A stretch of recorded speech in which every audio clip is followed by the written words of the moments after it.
Hey guys, it's time for another one of my year-end videos. So I'll be talking about my top 10 books read in the year of 2023. So overall, I have read 15 books this year, a little over one a month, which is better than most of the population. Not as much as most of the booktubles, but in my defense, a lot of these are pretty long. Most of them being fantasy or J.K. Rowling books, which are also pretty long. So this video will be talking about my favorite 10 of the 15 that I have read. So let's get started. The first one, number 10, is Paladin of Souls, which is by Lois McMaster Bujold. So I enjoyed this book for different reasons, though I think it was very kind of slow paced. Follows the mother-in-law from the main character of The Curse of Chalion, and she goes on this spiritual journey, and she learns how that she could exorcise demons and is able to stop a role. I think it's a pretty good book though. Despite its slow pace, I do like standalones. While this is a spin-off to The Coastal Talion, it very much functions as its own book. You don't necessarily have to read the other one. And I like that the forefront of this book is basically the characters and their journeys. It's not just magic gizmo heal, magic terminology heal. It's very character focused. And it does something most fantasy books, or most books in general, don't, and it's focused on an older woman. You don't really see much focused on a woman in her 60s or 70s. I forgot, it's been a while. So it's kind of cool to see something from that perspective. It gets a B. Number 9, we have Elantris by Brandon Sanderson. So this is his first ever book published, and it is a standalone book, which I like because sometimes, I don't want to jump into a big series. Sometimes a standalone is good, it shows me if I like the book. I might read the author's other books in the bigger series, which is exactly what happened here. If it wasn't for me enjoying this book, I would have never read Mistborn. This focuses on a prince who has become ill, kind of like leprosy, and he's forced to live in this sort of commune with other people who have the same illness as him. And he's able to, while most of them are very depressed and they see no meaning in life, he is able to convince them, you know what, your life is worth living. You should rise up and start your own society. He's this like beacon of hope to them. Prince Raiden is one of my favorite fantasy protagonists, and I do love two characters in the book, which is Princess Serene, who's his love interest. I really like the dynamic there because he doesn't want her to know that he is Prince, and he wants her to fall in love with him organically, as somebody who Bontrian, and she's very politically motivated, which has something I like in the Brandon Sanderson books I've read so far. And Hrathen is a very good antagonist, and he has a nice arc throughout the book. That's my puppy in the background. Say hi. She's just lying down. Overall, pretty good book. I enjoyed it. Brandon's planning on writing a sequel book, though I'm not exactly sure when, but I'll be reading it when it comes out. I give this book a B. Next on the list is Career of Evil by J.K. Rowling / Varro Galbraith.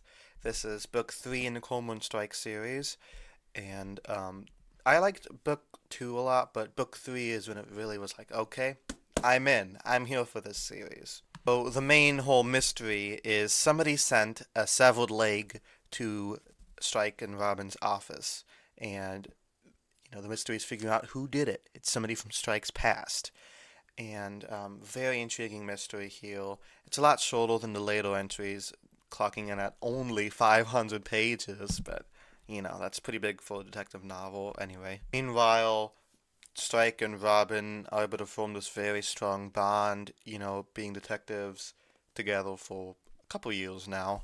And Matthew, who was Robin's fiance at the time, is very jealous and tries to ruin their relationship by deleting the info from her phone when he has to come back after he fired her. So very nasty man, but she marries him anyway because he has this sort of like weird dynamic because she was raped in college and he's the only one she could trust. even though she can't really trust him by this point. Scared to leave the only solid relationships he's had. So nice laying the blocks for the fourth book, and a very strong entry in of itself. I recommend this as well as the other Strike books. I give this book a B. Okay, next we have Lethal Right, which is the fourth book in the Strike series, and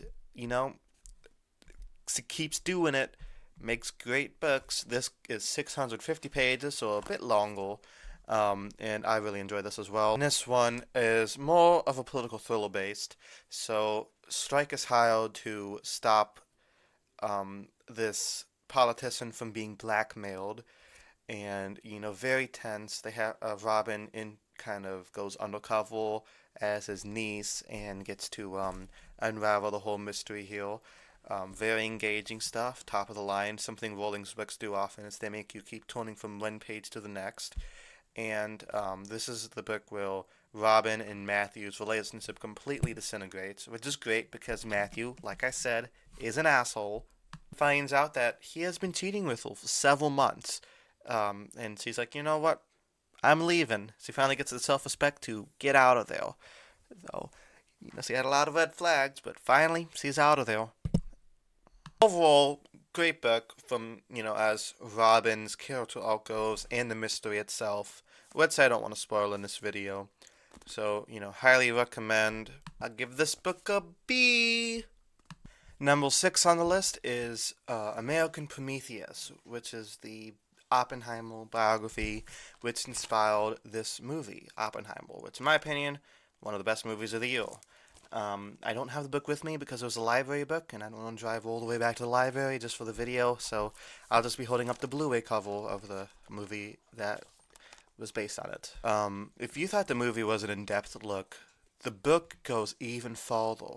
At about 750 pages, I believe, you get to see every aspect of Oppenheimer's life, from his early childhood to making the bomb, to his regrets, to him getting kicked out of the clearance committee thing. Everything is provided in such detail. You could tell that it took several years of research to do this book.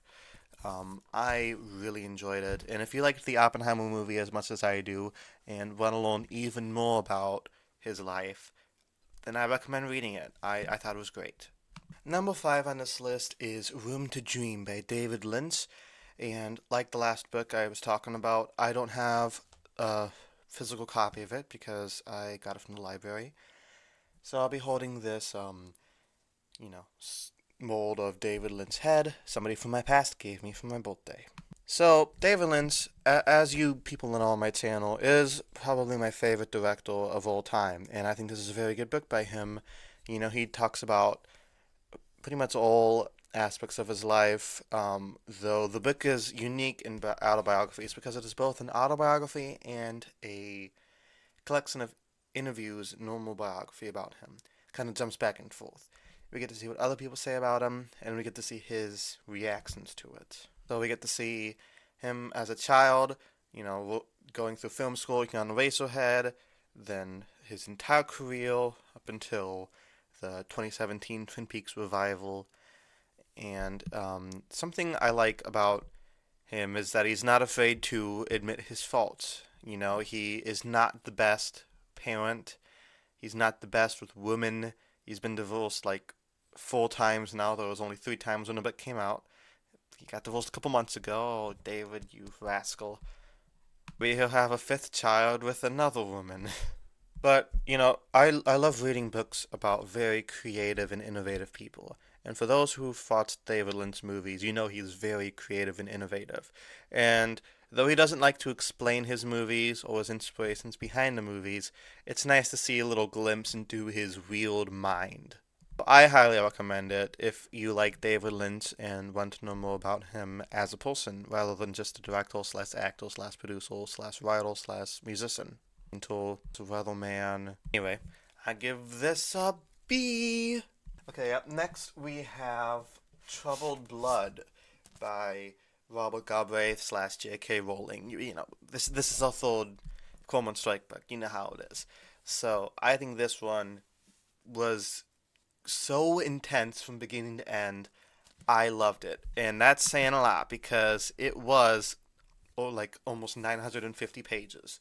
J.K. Rowling has this unique ability to make very long books, yet you wouldn't cut a single page from it because all of it is very important information. The main focus of this book is the mysterious disappearance of this doctor named Margot Bamborough. Vanished in 1974, and O'Donnell, you know, just can't let it go about what happened to her, and she wants to find out what happened. So they get Strike and Robin to investigate. And cold cases, especially those from like 40 years ago, very hard to solve. But, you know, they put their all into it, and a lot of shocking twists. I like longer books like this because you have so many suspects. You have over a dozen different suspects, and all of them are so well done. You're like, it could have been any of them. There's a lot of themes in this book. The rising face of feminism in the 1970s. Robin struggling to get over her divorce. Strike has to deal with his aunt's illness and eventual death. Charlotte getting involved and trying to get him involved in all personal issues with her new husband.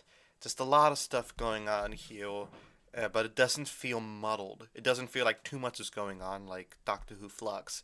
It's very streamlined, and all of it feels important.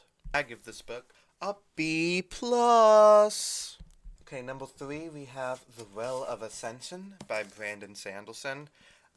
So I enjoyed this a lot.